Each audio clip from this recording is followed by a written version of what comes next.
And as you all just got the notification, we are recording this meeting so that people in the future can go ahead and watch this presentation if they weren't able to join us live. So once again, welcome everybody to our Youth Engagement Town Hall. We're very excited to see you all here. And without further ado, we're going to get started. So our agenda for tonight is going to be introducing each of our panelist members. Then we're going to get into 4 different topics throughout the evening. And then we're going to have an audience Q&A at the end for our live audience, where you'll be able to ask questions that weren't previously addressed. And then lastly, we'll have a bit of time for networking and for everybody to kind of see if there's anything else they would like to get involved in after meeting everybody here. So first, we're going to start with an introduction to the Youth Advisory Council of the Coalition, which is hosting this meeting. So as Youth Advisory Council, we aim to reach and recruit as many youth as possible across the state of Maryland in order to advocate for changes, especially to policies that will enhance student access to hands-on civic learning projects.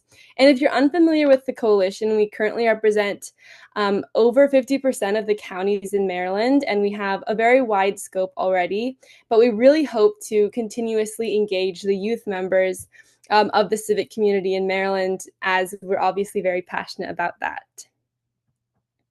And then for a bit of background on the Youth Advisory Council specifically, we're a group of middle school through college age students from around the state working to promote civic involvement from any age, so as young as you can think of to up through college age.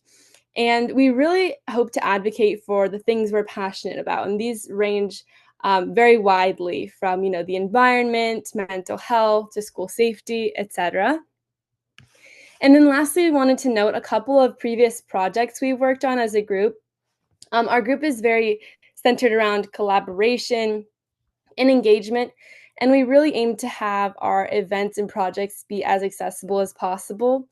Some of those projects include research on the correlation of civic service to mental health benefits, in addition to a civic storybook called Mason and Morgan Make an Impact, which is aimed kind of at elementary age students for them to kind of understand what civics is all about and really begin to think, in that community-based manner. So now we're going to get into speaker introductions. So first, I'll go ahead and introduce myself. My name is Anissa Khalil. I'm a junior in high school in Baltimore County, and I've been on the Coalition's Youth Advisory Council for 4 years now. And I'll hand it over to Kinsley. Hi everyone, I'm excited to be here. I'm Kinsley Potts, a 10th grader at Garrison Forest in Baltimore County, and I've been a part of the Youth Advisory Council since 2022, so about 3 years now. Hello, everyone. My name is Xander Hine. I'm a junior at North Hagerstown High School in Washington County, and I've been a part of the Maryland Civic Education Coalition for, I think, 2.5 years, maybe. Hi everyone, I'm Will Andrioni. I am a junior at Severna Park High School in Anne Arundel County, and I've been a part of the coalition for about 10 months now.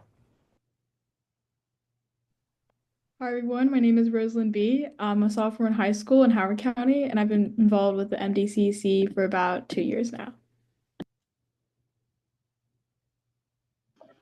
Hello everyone, my name is Fana, a junior at Annapolis High School in Arundel County right now, and I've been part of the Youth Advisory Council less than a year now.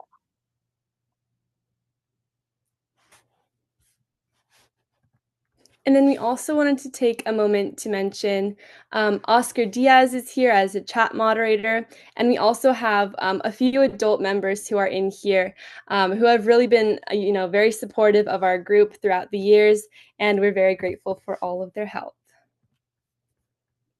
So now we're going to get into tonight's topics. So the 4 topics you see here are going to be the main topics we're focusing on over the course of the next hour or so.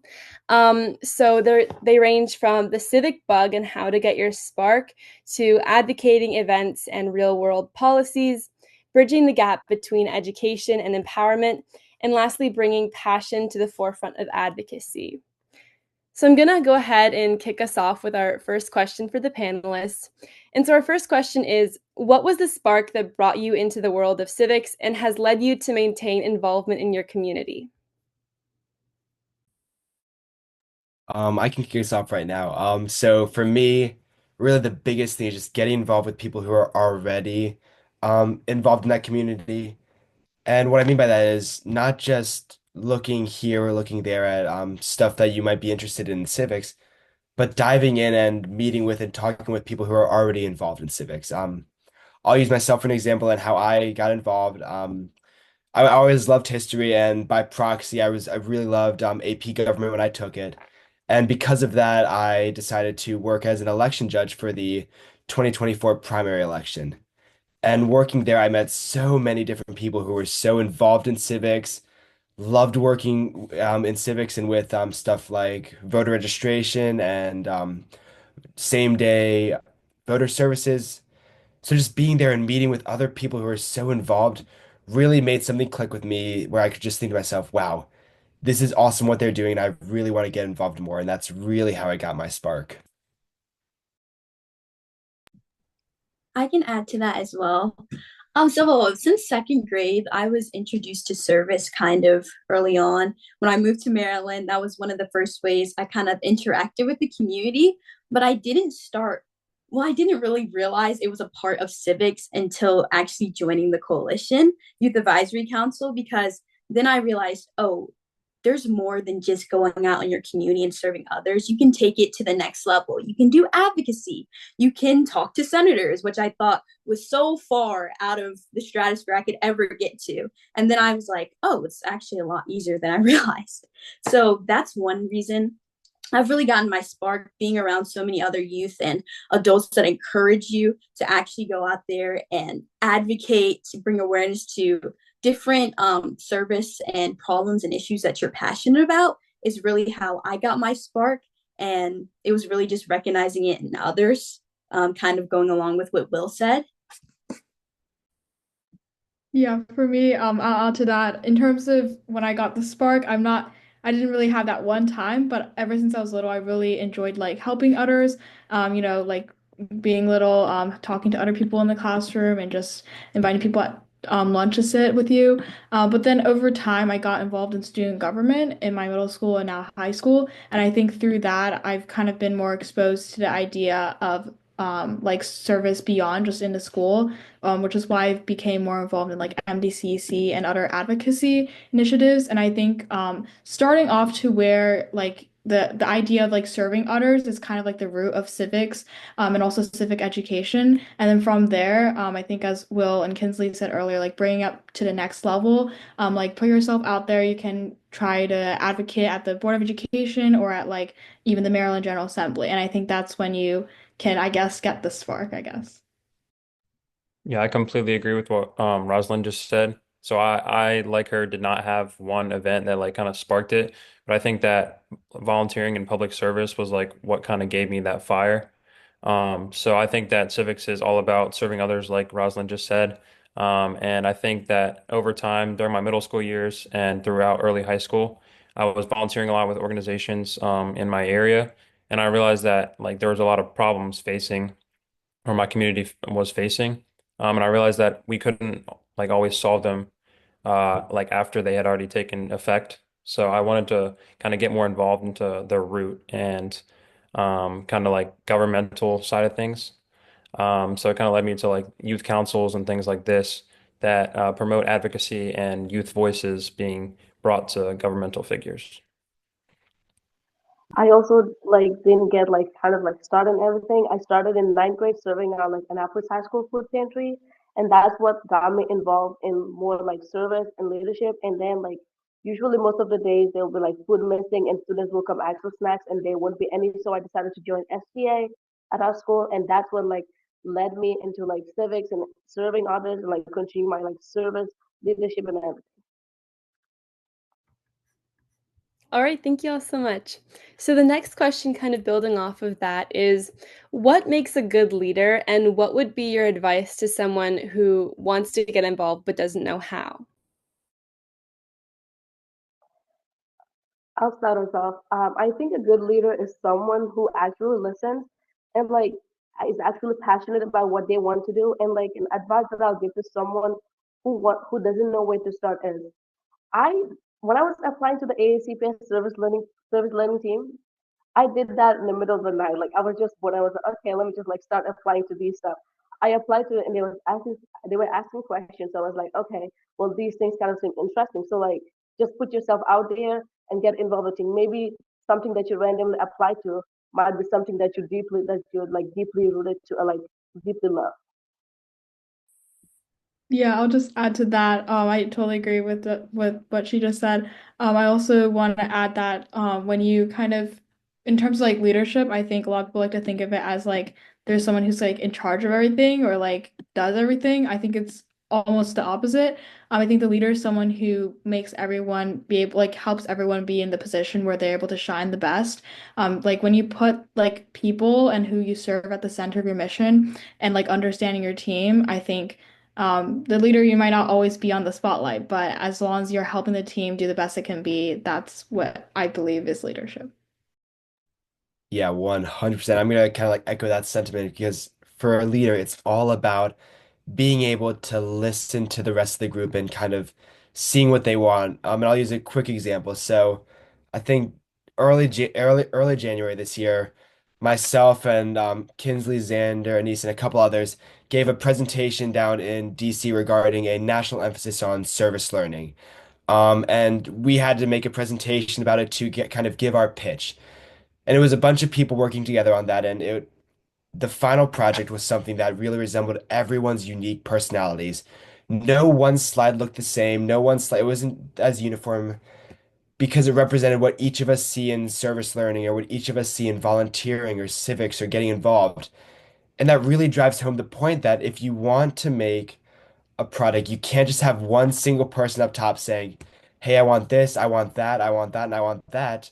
It's got to be everyone working together and maybe somebody that's helping to facilitate it, not just a strict boss in control that's going to make everything the same. And if you really want to get involved, that's really what you need to understand the fact that people want to listen to you and they want to help you. Listen, guys, I get it. You're looking at me, you're thinking, dude, that guy's intimidating. I'm not sure I want to join the coalition because he's such an intimidating guy. But it's not like that at all. Everyone wants to listen to you. Everyone wants to hear your opinions because your opinions do matter, and the people in the coalition do think that as well. Yeah, I completely agree with what Will just said. I think a good leader like elevates the people that they are trying to lead, and it's like a hand up that which is trying to push them to be the best that they can. And completely echoing what Will just said, us in the coalition, we're trying to help get your voices out and into the community and trying to push your hopes and goals to the people that want to hear them. So we're really just trying to help elevate, and that's what I think all good leaders are doing, is kind of elevating and like just promoting their ideas, I guess. All right, thank you all so much. So the next question, kind of diving a little deeper, is what inequities do you see in your school or neighborhood that need to be addressed?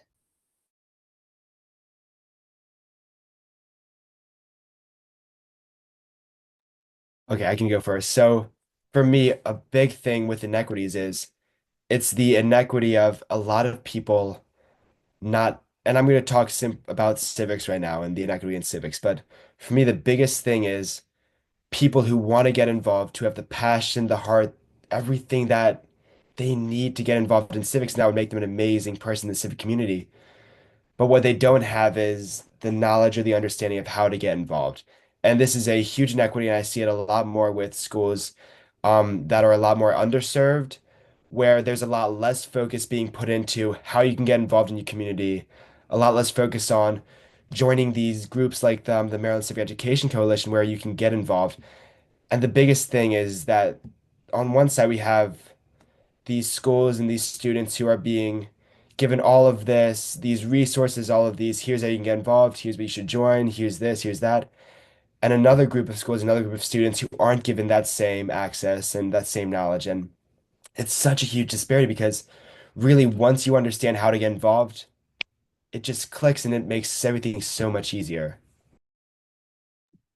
Yeah, I totally agree with what Will said. The I think one kind of disparity that I see, like personally, from this is kind of like a little bit of a tangent of civic education, but for me, what I've seen is that there are certain groups, especially new immigrant refugee youths, in their communities, they always don't get the resources. Maybe it's as a result of like the lack of awareness or a lot of like advocacy. But because of the cultural and language barriers, I feel like new immigrant refugee youths tend to have less resources on the overall wide scale. And I do agree with the fact that civic education and spreading that awareness so that everyone has kind of the knowledge, awareness, and has the confidence to advocate for themselves. I think that's like the key to bring about change for every community that might be has disadvantages.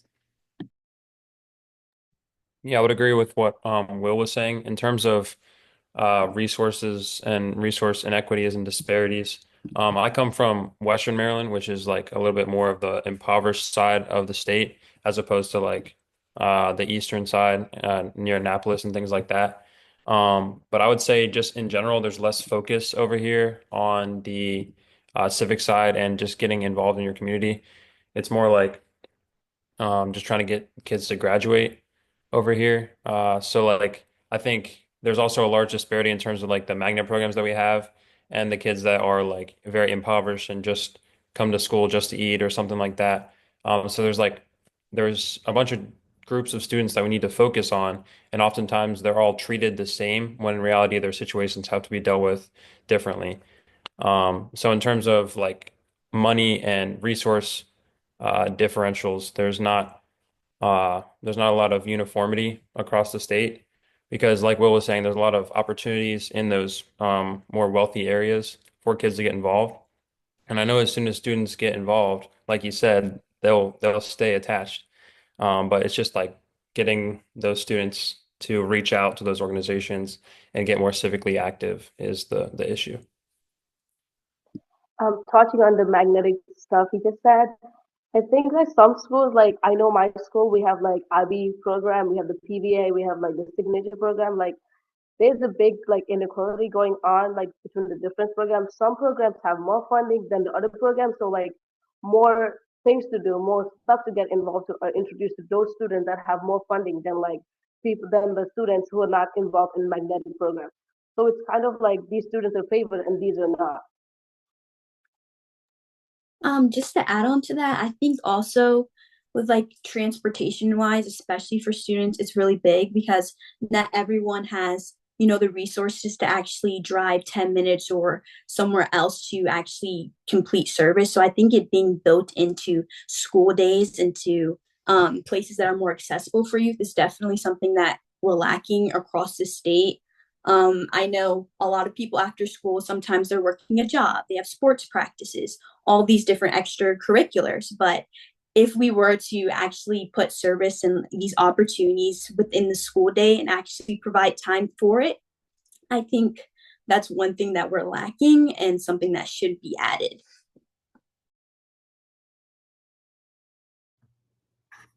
All right, and kind of building off of that, the next question is, what is one thing that you wish your school or school system did to better prepare you to be an active citizen? I think this is a really big question to me because I think that we should be given like more chances into like choosing what classes or like what subjects that should be teaching school. Like I know there's a lot of requirements for graduation, but like there's not a lot of classes that can prepare you for the future. Like if we have like I know AP Gov teaches you about like the government and stuff, but like if we have classes that's gonna teach you about like voting stuff and like how to like lead as a person and everything. But I know that like for Annapolis High School personally, we have like 26. We need to get 26 credits to graduate, and that requires at least like two PE credits, two art credits, and stuff like that. And most of those are like kind of unnecessary, but it's kind of like, oh, just do it, and then if you don't do it, you're not gonna graduate. So having like giving students the chances to like choose their classes is going to be like a big deal into like what's developing them for their career in the future. Yeah, 100. I'm really just gonna piggyback off of that because it's something that I agree with so much. It's the idea that yes, it's really important to have a core curriculum because it's gonna tie a lot of stuff together. It's gonna make sure that we have all of these graduation requirements, but also it's all about what the student wants too. I mean, it's so important that we foster these students' passions and we foster their love for subjects or civics and all of this stuff, and that we can help them build off of that. And if we are going to have these graduation requirements, let's make it so that they teach them real life skills that they can use outside of college and outside of high school, because the big thing isn't just high school readiness. That's not what we talk about anymore when we're in high school.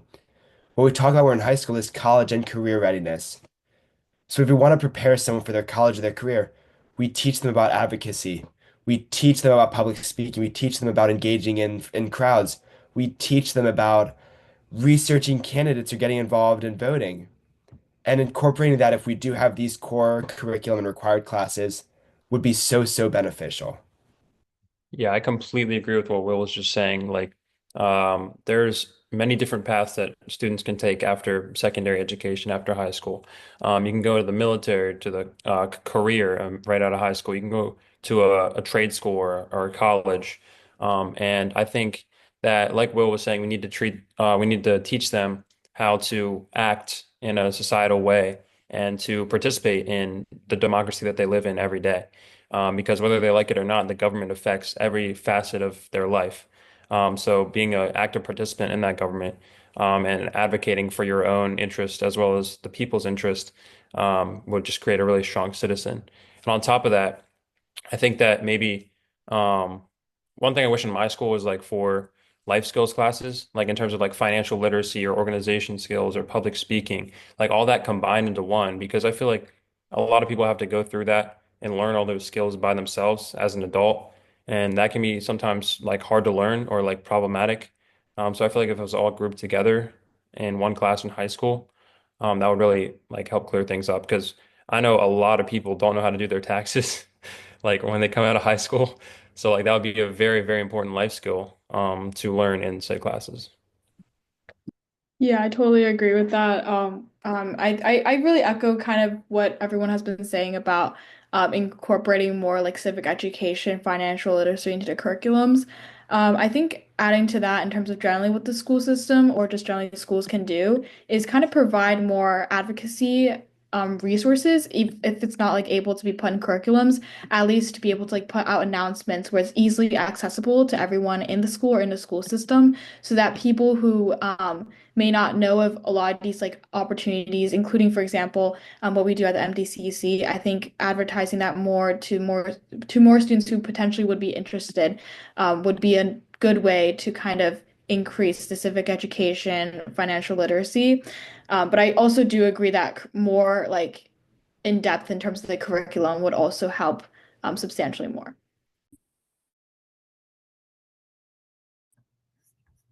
All right, so our next question, kind of going along with that, is what are some experiences or difficulties that you've encountered with, your involvement in civics, and how did you counteract those or combat them and continue out and carry your goal?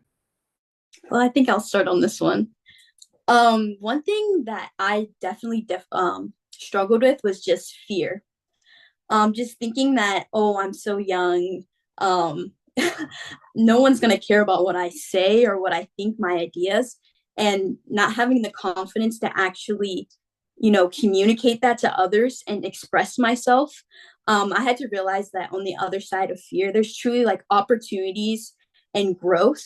And sometimes things might not work out how you planned, but at least you had the courage to actually express yourself, advocate for the people around you and what you think is important.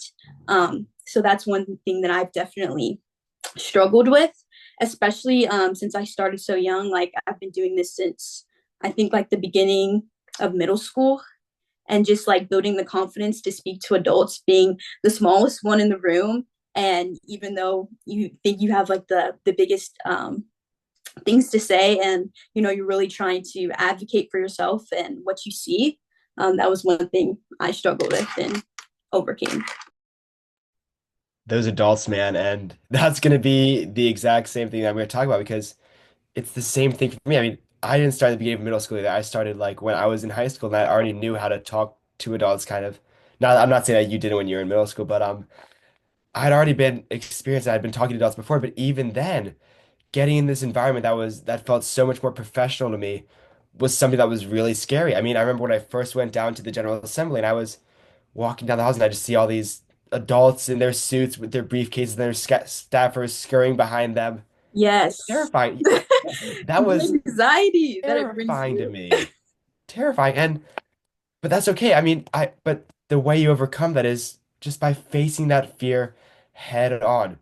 Going in and having those difficult conversations. It's gonna be scary. It's gonna be really scary walking into a delegate's office for the first time and just seeing those staffers there and the delegate just staring you down as it may seem to you. But it's gonna change, I promise, because and it was just a spark for me one moment. I mean, I was at the General Assembly and I'd been there a couple of times beforehand and I was over and I was by Joe Vogel's office, Delegate Vogel. You guys may know him. He's a very young delegate out of Montgomery County who does a lot of great work with civics. And I was walking by his office and he was walking out. I go, "Hey, Delegate Vogel, how you doing today?" And he goes, "Hey, well, I'm well. That's my name. Delegate Joe Vogel knows my name." And that was just such a spark for me. Like, he cares enough about what I have to say that he's going to take the time to learn my name. And it's such a sentiment that I think that most people here who have been involved can relate with that. Even though it's scary that first time, if you keep going at it and you keep pushing at it, it'll get so much easier. And even if it doesn't seem like that at first, they do respect what you say. They do hold that at value. And it really just takes coming at time and time again to realize that yourself.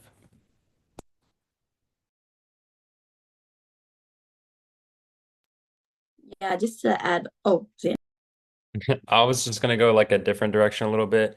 Um, some difficulties that I've experienced was kind of like uh kind of getting down on myself a little bit about like the progress that we're making because like I know how government works. I know that it takes a long time for progress to work. But like I'm always like a go-getter. I'm like, okay, this needs to be done like right now. But I think this like getting involved in civics kind of helped me realize that not everything can be just instantaneous change. Like true change happens over time.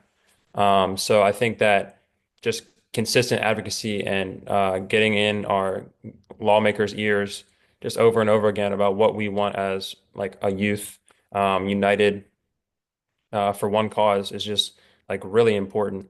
So it kind of changed my mindset a little bit in terms of like timing and how much success we will have. I mean, we are successful, but it is like it's a long process. So it kind of civics kind of opened me up to a um, like a larger time period and kind of made me realize that success isn't always instant. Going off of what Xander said, I completely agree. Like one thing I've noticed, well, when I first started is there's so many well, I saw so many like youth being recognized for the amazing work they were doing and also adults. But these are like humongous projects that something like collecting like 5,000 bags of food to distribute and things like that. And it kind of seemed like it was something that was unattainable for me to do, like, especially seeing other people do like such big projects. And I think like overcoming, like, kind of just starting, like, actually putting yourself out there, creating something, change is not what you said, like instantaneous. And, it's really going to take some time for you to actually build something. So, like, I've had events like park cleanups where only two people came and just like continuing to like build. And even if you don't see the outcome that you want, it's still making a change. It's just a little one that's going to build up over time. Yeah, I totally agree with what everyone said so far. Like I think just generally it can be pretty intimidating when working with adults or especially when you're advocating something that the adults that you're working with might not like kind of see in their eyes yet. And I mean, I've had personally this experience through, through student government. through advocacy initiatives and also through working with a former Board of Education member. So I think that generally speaking, even if it might seem at first intimidating, I think many of the adults that you see, they actually are willing to hear your input. And even if, as Kinsley said, like even if what you say might not make an instantaneous impact, it's going to at least make an impact on what, for example, for advocacy initiatives, it might influence kind of the decision making later on. And for like student government, it might like lead to something or a different idea. So I guess in general for civic education, everything, we don't always find the best idea up front in the beginning, but when you start talking about the issues and you start talking about the potential solutions and you talk with everyone about it, including adults, that's when you get somewhere. I just saw this question, sorry. It was like about opportunities. So the fear that I faced when I first like started all this was I didn't know where to go or like how am I even gonna advocate for this? Like some most students are not given like the right like opportunity to do so. Like you'll go ask someone and they wouldn't tell you right away where it is or something. You have to go do a deeper research. And some students are like kind of you have like school, then you have sports, then you have to go like do homework. Like it's kind of too much work, and then like you have to figure out a way for you to advocate for these things. So to get opportunity, it's really hard. So that's my challenge for me. Yeah. Yes. Oh yeah, go ahead. Okay. So like and with that, I also think it's important to give yourself grace. I know like sometimes it might seem like you're not doing enough or what you're doing is not making a big enough impact, but you have a life and you're supposed to live it. And I think giving yourself the grace and the time to actually put thought and passion into all the projects that you do, I think is super important, especially when it's you're actually starting something. So even if you don't stick to a deadline or a timeline, it's okay. Just keep pushing and you'll eventually overcome it. And I also see that we have a question in the chat.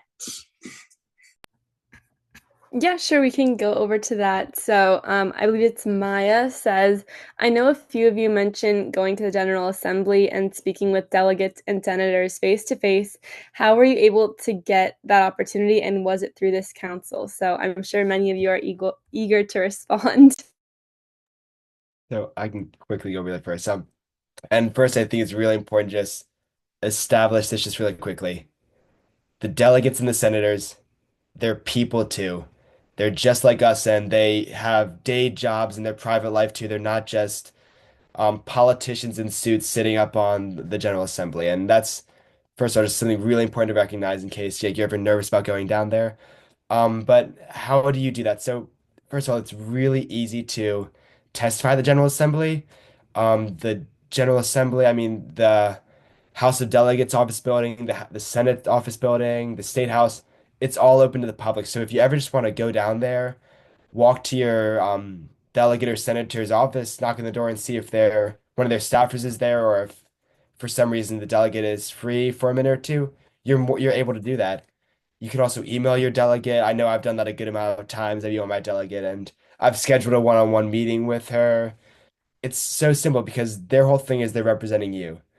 And then regarding this organization, there have been a bunch of times where you could have gone down and worked through the organization at the General Assembly. One time for Let's talk about one time, for instance, was the Civic Seal bill. This is a bill that we worked on for a long time, really hard on, and we were down there advocating and testifying. And I know that a good amount of us went down there when they were hearing the bill and testified on behalf of it. So there are a bunch of easy ways to get involved and get down to the General Assembly. And a couple of those are through the Maryland Civic Education Coalition, which are going to be popping up more and more as we get closer to this session again. Yeah, exactly. So circling back to kind of the discussion we had going on earlier, we had a question that was, how do you deal with, disagreements that come up at school or online regarding, the topics that you're interested in advocating for? And yeah, kind of how do you work around those inconveniences? And another question that was submitted on the registration was, is it worth it to speak up in those situations? Yeah, I can. Oh, sorry, Kinsley, do you want to go? Or... No, go ahead. Okay, all right, sounds good. Yeah, so if I'm understanding correctly about just generally disagreements within a team, I'd say that disagreements always happen because everyone has unique and different ideas, and at times they might like work in different ways. But like not everyone thinks the same way, so disagreements will definitely happen. Generally, during disagreements, I think that if you're kind of hoping to kind of help lead the situation, the best way is to first understand everyone's position and then try to help everyone understand everyone else. I think when you start from understanding and you help others do the same, that's when you can actually see from other points of view and be able to find the best solution. Because at the end of the day, if you're in a team, everyone has the same kind of mission, right? It's to help the situation, to advocate on whatever issue you're passionate about. So if since everyone has the same goal at the end of the day, the only way to go through it is to make sure that we understand everyone and be able to find the best viewpoint. I know that the second question related to that was about speaking up about disagreements. I would say, of course, if there's something that you think is true or like important, like I definitely do agree with the part about speaking out, but I do think that doing it in like I guess like the right way in which, you kind of allow everyone else to kind of speak out their opinions, but I definitely do think it's always important to put your ideas out there. Um, I think like to solve like political or like social disagreement, it is like important to be respectful and also like ask questions instead of arguing. Because I know sometimes like it's really, really hard, but like speaking up is also important and like civics and these days, especially if like something is unfair or like harmful to you, like just speak up, like do not kind of like argue over, speak up, try to speak in a respectful way instead of in like a harmful way that will kind of like put your points behind and like people would just think, oh like this person doesn't really care, she just wants to argue and stuff like that. So I think it's really important to be respectful. But I agree with that as well. I know like in social like situations, I know it's easy to like nowadays popular like crash out. I know like for the adults in here, that means basically just like get really mad and do a bunch of crazy and awful things. So I think one thing is to not like take disagreements or just like differences of opinions as like attack on yourself. I know it's like easy to think that, but like separate like the idea from like the identity of the person. So like I think the best thing is to, of course, what Rosalind said, like come from a place of understanding because just like you want them to understand you, they want you to understand them. So it's kind of like seeing it from that point of view. Um, and also compromise. That was one thing. We had a summit earlier this year that we have annually. And one thing that was said, just like within the government and just in general, it's important to learn how to compromise. And that's one thing that definitely working in a group you learn how to do. So not all the time you won't always be able to do what you want to do. You have to let other people have opportunities and have their time to really show their strengths and things like that and their ideas. And it's okay to, not always have your ideas be the one that's used. And I think learning how to compromise and truly work with the people around you and find that common ground is how you can kind of handle disagreements. And of course, it's always important to share your opinion, but in a respectable way, like making sure that it's not said where, again, you're attacking someone or their idea, or it seems like you are. Anissa, I'm actually really glad you asked this question because earlier today, I gained like a completely new perspective on how I think about managing disagreement, how I think about managing stuff like this. So earlier today, Delegate Nick Kipke, who's one of the D31 my district's delegates, was down at my high school, along with a couple other of the delegates in my area, talking to government classes who had just finished up their AP exam about kind of what they do and what their work is. And a question very similar was asked. And for context, Delegate Kipke is a Republican operating in a state house where Republicans are in the minority. And he just talked about anytime I look at a bill that I'm thinking about doing or something I'm thinking about drafting or something coming to my desk, and it was echoed by his Democratic counterparts, he always says this. It's all about critical thinking. He always goes, I think, what if they're right and what if I'm wrong? And in doing so, it really humanizes the other perspective. It really makes it so when you do come to this argument, you aren't coming in that argument with, oh my gosh, I know this, and they're operating solely off of just pure passion for this with no logic whatsoever. Because if you really just sit back for a second and look at what the other person is saying, look at what you're saying, and think, okay, what if they're right? And what if I'm wrong? And just think about that for a little bit. It really humanizes their argument. It gives it a little bit more reason. And listen, you may be right, and you could just be doing that just to prove that you're right. But at the end of the day, it'll really help to lower that level of disagreement and really help to find compromise and reduce that conflict because you're now looking at both sides of the spectrum now. You aren't just looking at your own yourself.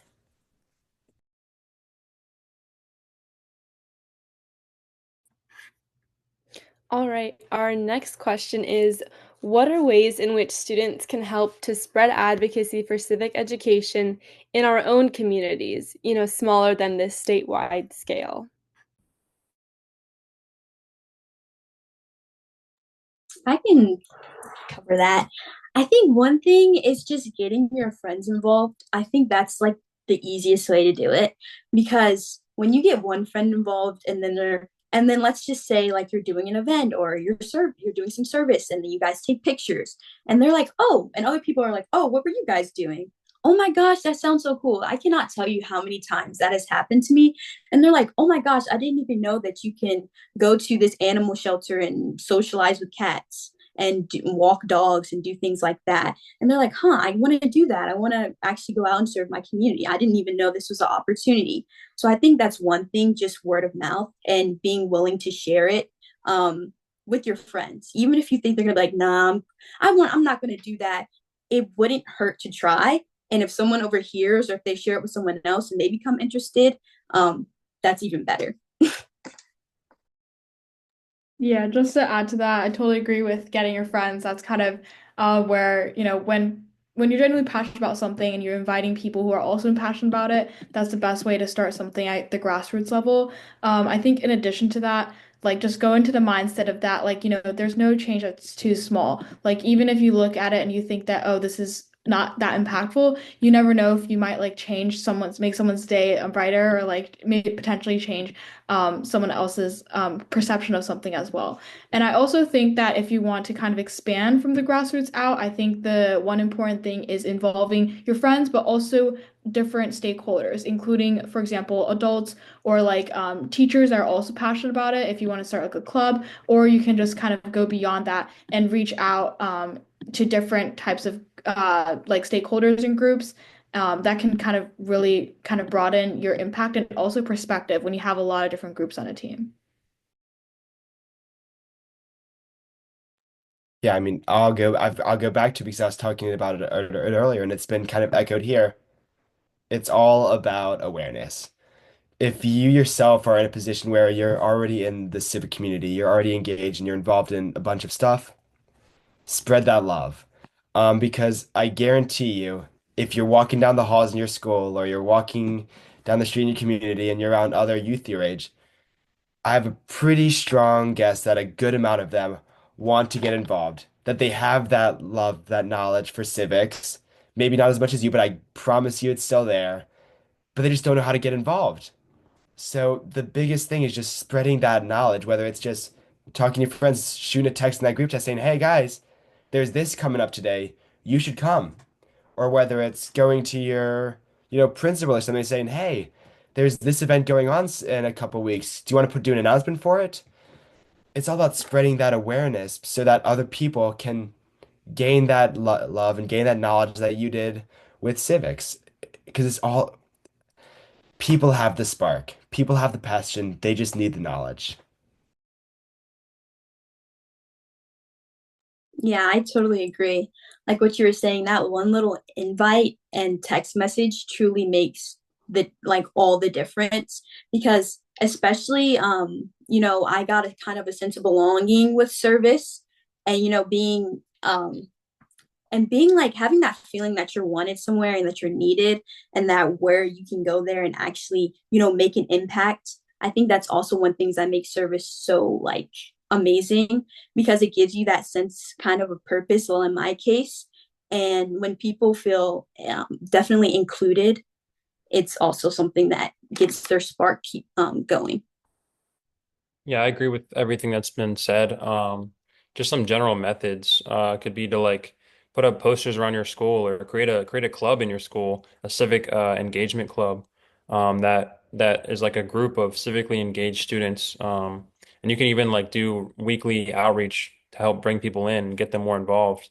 Have your government or history teacher be your advisor and send advocacy or send legislation requests and things to your lawmakers. It's like a lot of things that you can do in your smaller school community that will have impacts on the larger state and even nation, um, like at large. So just there's just like a lot of methods that you can employ in your school and like county that will have large impacts.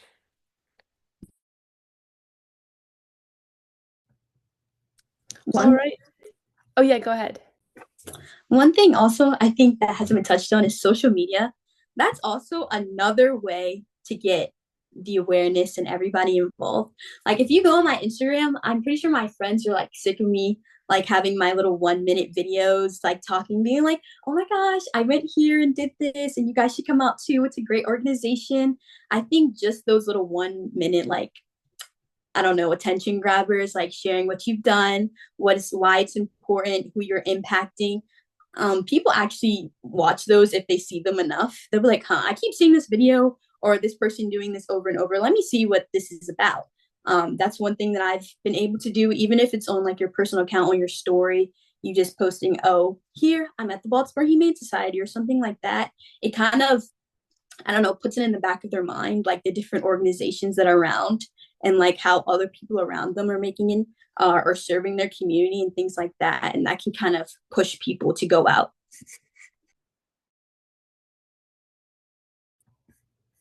All right, thank you all so much. And with that, I'm going to go ahead and turn it over to Oscar, who's going to be um, asking some more questions from the chat. So if you haven't already put a question in the chat, this is to our audience, please feel free to do so, or when the time comes to raise your hand so that your question can be asked and answered.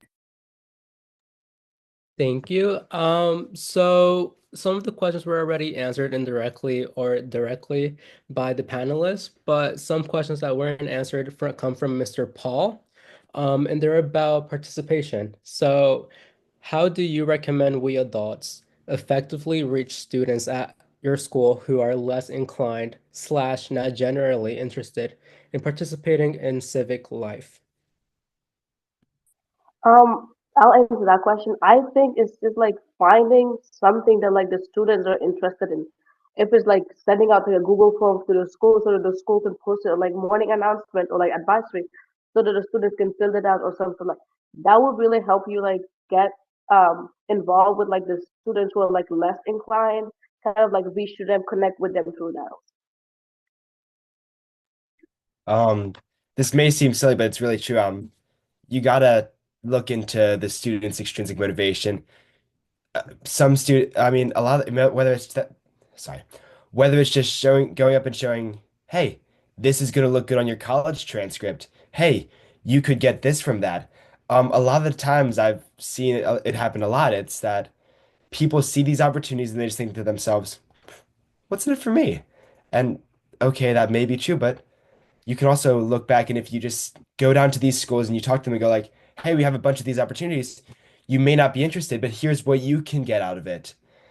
Even though they may be getting in for the wrong reasons, if you get them involved and you get them inclined through that, sparks develop. I mean, like I said before, my spark just happened, and I'm sure a bunch of you guys else, sparks just happened from being around people in that community. So if you can get them in and draw them in through that extrinsic motivation, that's going to be really helpful in bringing in people who are less interested. Yeah, I oh sorry, Kinsley, do you want to go? Okay. All right. Yeah. So, I mean, yeah, I agree with what everyone's been saying. I also do feel that there are many students who do want to serve and they just don't really have the opportunity or they don't have the like awareness about it. Or even if they know about like the awareness to be able to testify, they're not confident in the like they're not like as sure as like how to do it and they're not as sure as like they might doubt a little bit about their like confidence in themselves for a second and that just might miss an opportunity. So I think generally students, especially when they're in like middle or early high school, I think supporting them by like kind of sharing some different experiences. I think it depends on like the time and situation, but like maybe sharing certain situations or encouraging people to look into these opportunities. I think sometimes some people just need that extra little push, and then as Will said, like when they're in the community, they can really find the spark. But I think sometimes people they need a little bit of like an extra help to get into it. Yeah, I agree. I think also another way is to like tailor it to the students in your class. That's one big way you can definitely get people who don't seem like they're interested in service to really become a part of civics and service and things like that. Even if it's just, oh, someone made an infographic because they're really artsy and this person loves music. So for this Instagram post, could you help us pick a song that really matches the infographic that we're posting on Instagram? Just little ways to get them involved like that, I think are good ways. Just making it so it's tailored to the skills and the interests and the passions of people. And once they see it can be linked to service and civics in that way, they'll be more willing to actually participate.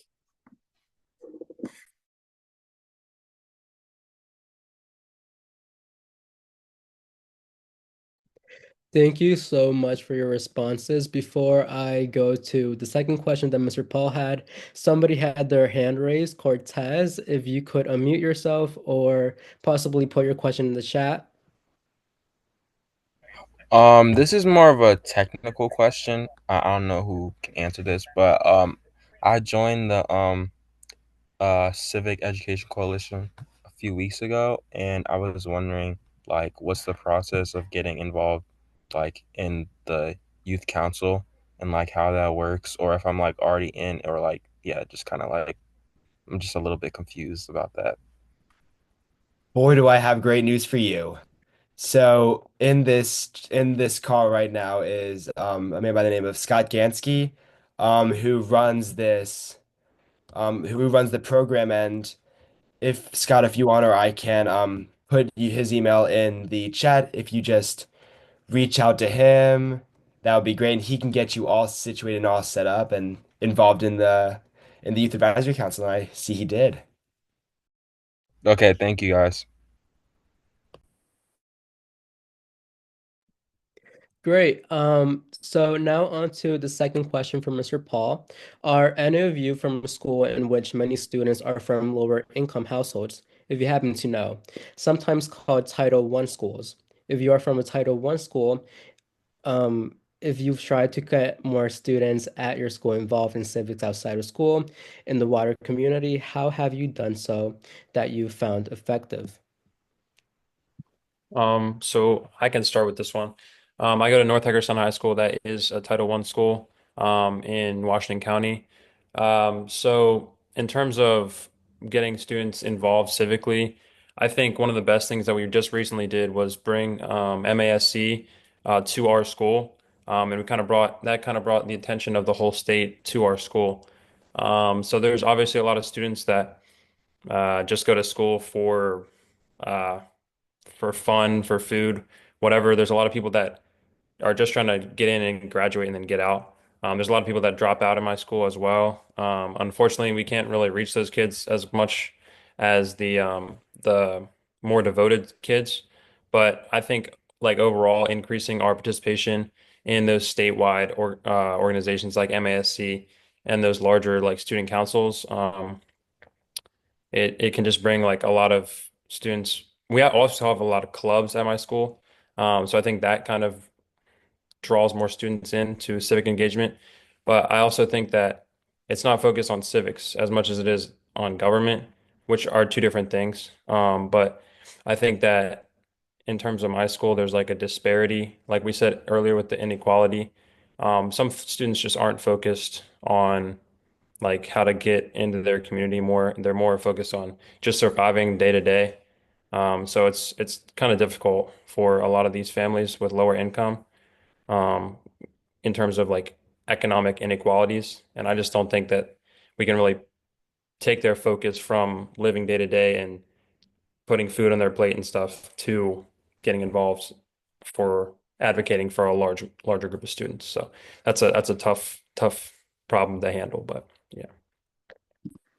I know Annapolis High School has a lot of like low income students, and the way like the service wasn't like active service learning portal, like the way to put in your hours wasn't officially introduced at Annapolis High School. So when we were first introduced it this year, and like most of some of the students after them were like the stuff we had in Annapolis like this year with the Maryland Civic Education, I was like, oh, you guys can go and just like volunteer. Most of them were like, what is this? What is going on? Is this going to be boring or anything? But some of the students in Annapolis High School are really competitive. So it's like, oh, then you can get service hours for going. Like most of them came and it was like really, it was really informative. But then like after school, they were like, okay, this was not my interest, but at least I got the service hours. So it was kind of effective and not effective at the same time. So like choosing a path that like students are interested in, like looking at stuff that students are interested in can get them like more involved. Like it might have turned out another way. I might have invited students who are like who wanted to do civics and are like competitive and like will go and kind of like learn stuff. So I think it's like really important to kind of like look for what students really need, like what are they really interested in. I think also another tip with that. So my cousin, Shemai, she's my little cousin, and this is kind of like a personal experience for me, but she has like an unfortunate situation at home and things like that. So she comes with me for the summer. And I think one like way that you can kind of like start with like the class that you have maybe is kind of like changing their mindset and from like kind of what Xander was saying, like surviving day to day to like living, like actually living and taking advantage of the opportunities, even if they're little sometimes, just taking advantage and going after everything that you can and are able to. So I think just encouraging them, just keep being that support system and that kind of push for them and that mentor and role model. I think that's one of the best ways you can kind of change that mindset. Yeah, and I actually wanted to jump in and kind of echo what Kinsley initially said. I think it's really important for students and teachers alike to understand the importance of building those relationships between teacher and student, or mentor and student, and things like that. Because sometimes it's really just that small connection that might seem initially small that can actually lead to a student asking a teacher, hey, how can I get involved in my community? Or a teacher telling a student, um, one of my former students started this club that I think you'd actually do really well in, and be able to lead other students in service opportunities. So I definitely think, having those relationships and kind of showing other students, around you about the importance of having, those relationships and connections is a really great way to, maintain your own involvement, and also to spark other people to also, have that same drive and have that same passion as you.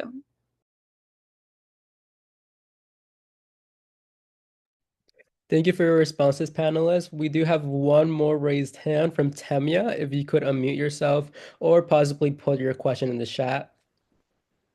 Hello, my name is Tamia Dennehy, and I'm currently in the Baltimore City region. And my question is, how have you guys, like, I guess, advocated for civic issues that you currently care about in your personal communities? I'm sorry, could you repeat the question for me really quickly? My question was, how have you guys advocated for civic issues that you care about in your current communities? Will, do you want to? Sorry. Yeah, I can start off really quickly. So for me, and this is a more civic issue, and I'm gonna tie kind of back to the General Assembly because that's been a theme that I've been like kind of rolling with a little bit so far. But so there, our Anne Arundel County is the only county in the nation that allows full SMOB voting rights, and a SMOB is a student member of the Board of Education. And by that same logic and reasoning being considered equal to regular board members, they had received equal compensation and equal pay for a long time. That wasn't until recently when a bill was passed that raised the board members' pay while leaving the small pay. And when I say pay, it's not in the sense that we're just giving out these kids a couple thousand in just pocket money. It all goes to educational funds, which help these students pay for their college in the future because it's such a time commitment. Um, and this was really an unfair situation. They're doing just as much work, if not more, representing all of the students in the county, and yet they're being compensated for less and being given less of a boost towards college education. So one way to advocate for that is just going down and testifying. We lobbied with Senator Simon Ayer and said, "Hey, listen, we think this is really unfair. We would think that there should be a bill introduced about this." There was a bill introduced for it then, and myself, along with others who are in Anne Arundel County, went down and testified, saying about the same thing about how it was unfair for the student who works just as hard to be compensated for less. And at the end of the day, the bill was passed this session, and it will be in effect for the student member of the board in the future, as well as recompensated for students in the past. So that is just one way, contacting your delegates and senators and having change made at the State House. Yeah, one of the biggest sort of points of advocacy, not just in Maryland, but kind of all over the nation, is this kind of organization, this campaign known as Vote 16.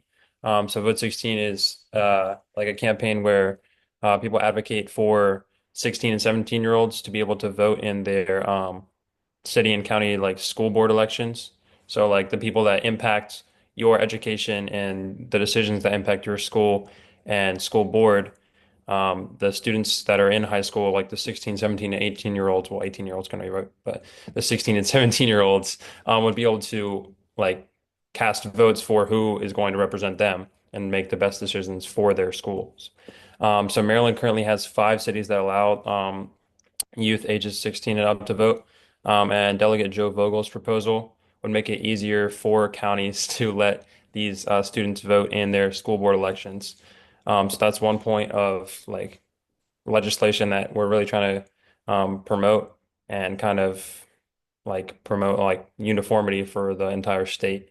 So I think that that's a really good point of progress. Yeah, I agree to what everyone has said about kind of being able to have change in community. I also think that in addition to the idea of like advocating for something that's already brought up, if you feel something very passionate about something that you feel, even if it's not even if it doesn't impact a large number of people, if it impacts people, for example, I worked with the Board of Education member and also chair of policy revision. And I kind of had a meeting with the Board of Education member and the person in charge of the policy revisions, and I advocated the increase of adding mental health and so and kind of cultural awareness in terms of the language of the policy for in my county, which is like policy 1080 and policy 1070. And actually, there was recently that kind of policy revision passed, I think 7-0 in the county. So I guess even if it's just an idea that you have, sometimes a quick like email or a conversation with people that you think can make an impact on that decision can be like very like it can go further than you can imagine. So don't be afraid to kind of like speak out and don't be afraid to reach out. I think also just like I'm taking this kind of like smaller, but even if you just like make something or a post, Canva, anything, a poster, anything like that, even if you just like go on your mom's, your dad's, anybody that you know, like Facebook, Instagram, social media like that can really connect with people in your community. Like I know when I was doing certain things, like my mom would join these Facebook groups of like Owings Mills and Baltimore County and different things like that to kind of get it known to not only adults but also like other people who are a part of the group. So like even little things like that, if you really want it to be known like primarily in your community and like bring up the issues to not only like young people but also adults, And then, of course, in your school, a great way to do that is putting up posters, speaking to everyone that you know, and telling them to like kind of like share the information and things like that. If you have like a great group chat or something like that, um, those are just like tiny ways that you can kind of spark engagement on the issue that you're passionate about. And it seems small, but that can really garner like getting up to these next steps, like contacting different people in positions, which you can do now. But I think it's even more powerful when you kind of have a group of people behind you. So like kind of like starting there first and then going up to that level.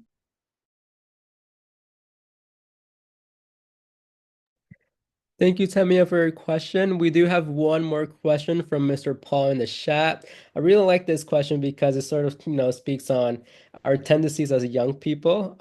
Do students in your experience read student newspapers when such exist? Personally, at Annapolis High School, we do have a Panther spot because of newsletter. But throughout my years in high school, I've never seen someone reading that newsletter. The only like people I've seen reading those newsletter are like school staff or like school admin, but I've never seen like a student take that newsletter and like, oh, let me just read this. Or maybe they might have like access online. You never know. Some might like do it online because we have like an online website or some stuff that the students can go to. But I've not seen someone holding like an Annapolis High School Panther Spot newsletter and reading it.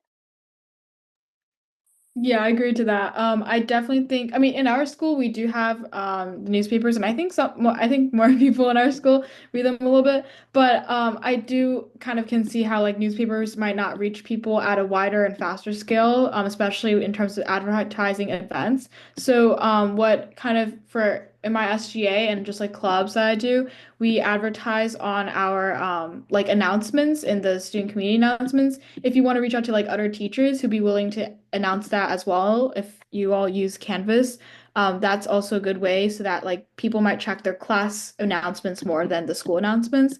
And I think the third way would be we have like these broadcast announcements, like which I am part of, and we like speak in kind of near the beginning of the school day, so that can kind of get the word out as well. Yeah, I agree with what Rosalind just said. In my school, there is like a newsletter, I think like once every month, but that's from the National English Honor Society chapter of my school. So it's not like through like any school club or like any like school organization, I guess. It's just through the Honor Society. And also it kind of focuses solely on the events of the school, like our sports, big like club events that happen. So I think that in terms of getting a newspaper to everyone, there'd be no way to do that, at least in my school, because there's like there's individual Google Classrooms, but there's no one way to reach every single person other than to email all their parents or something like that. So I think that the biggest difficulty with student newspapers is getting it to reach everyone, because sending it out to each person individually is not as efficient as it can be. So I think once we like know how to send things out, it'll be, and as long as it's short as well, I think it would grab students' attention and they would actually read and be interested in that. But the main problem is just getting it out to everyone and like having equality with that.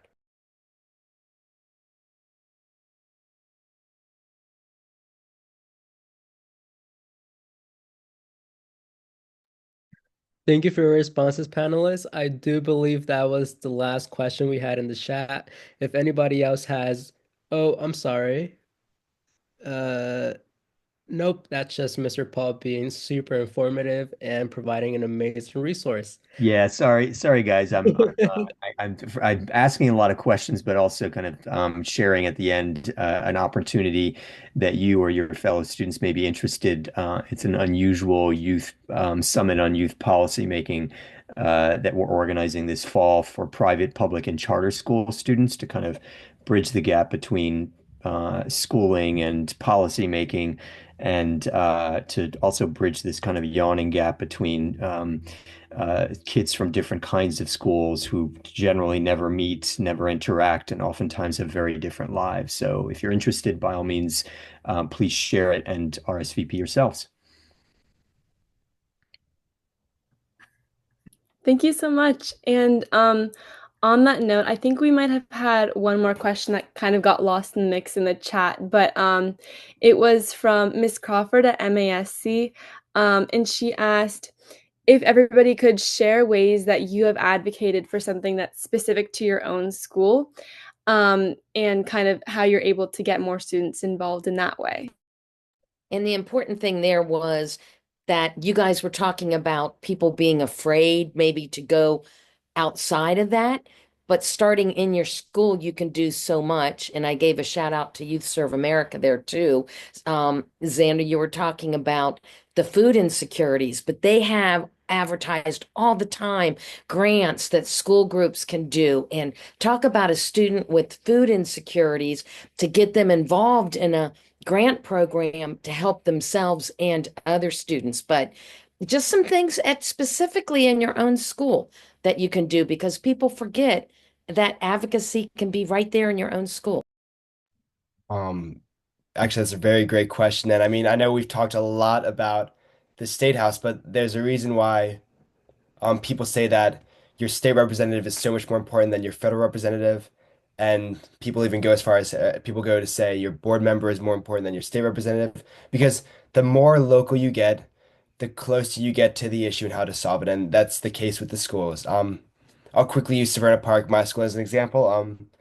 Severna Park High School is a very, very white school. We have about 85% of our students are white, and and minority students are put up in very smaller percentages of the school's population. And we've been in the news in the past for incidents of really stigmatized and hateful language and speech, and it's something that we're not proud of whatsoever. But one of the ways that we work towards solving that and creating a school that is a safe community, in spite of having this huge demographic shift, is something that we had worked on is creating a council of minority students to directly express their issues. They get to meet with our principal once a week to talk about what they see in the schools. So how it worked is earlier in the year when we had this issue, we realized something needs to change.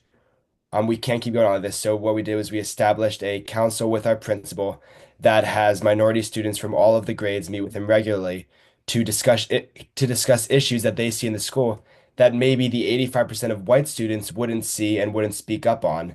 And it really allows ways to create a more equal and equitable environment at that local and just school level, which wouldn't have happened otherwise if because a lot of times they weren't able to speak up because they were being overwhelmed by this huge 85% of other students.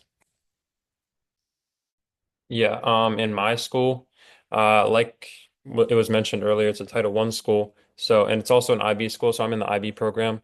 So for my middle years project, which is like a project that you have to do at the end of your sophomore year, I investigated the percentage of students in my school that were food insecure. I did a survey on both students and teachers and found that a very high percentage were low income and were on the free and reduced meal program and often did not have enough food at home to eat. So what I did this year was I actually met with the WCPS Food and Nutrition Services presidents and vice president. I'm not sure if that's their official title, so don't quote me on that. But and I actually got a food share table established at my school. We ran a pilot program through North High, which is my school, and then a middle school and an elementary school like near us. And then after a week and a half of that pilot program, we actually pushed that out to the entire county. So now every school in my county has a food share table. And it's just like little things like that that you can establish at your school that can have ripple effects on your county, and the areas around your school. And it just starts with like taking that step. Like if you see an issue, just bring it up to the people that have pull in your school, like your teachers, and then maybe that can get to the counselors, the administrators, the staff, the personnel, and the principals. So just like making little issues and advocating that at your school can really make a difference. So if you see something, speak up about it. And I also agree with like what Will was saying. If there's disparities, you need to make it clear if it's not clear already, but you need to also strive for just changes. All right, and with that, I wanted to thank all of the panelists again and participants for your questions and answers. And we're going to go ahead and stop the recording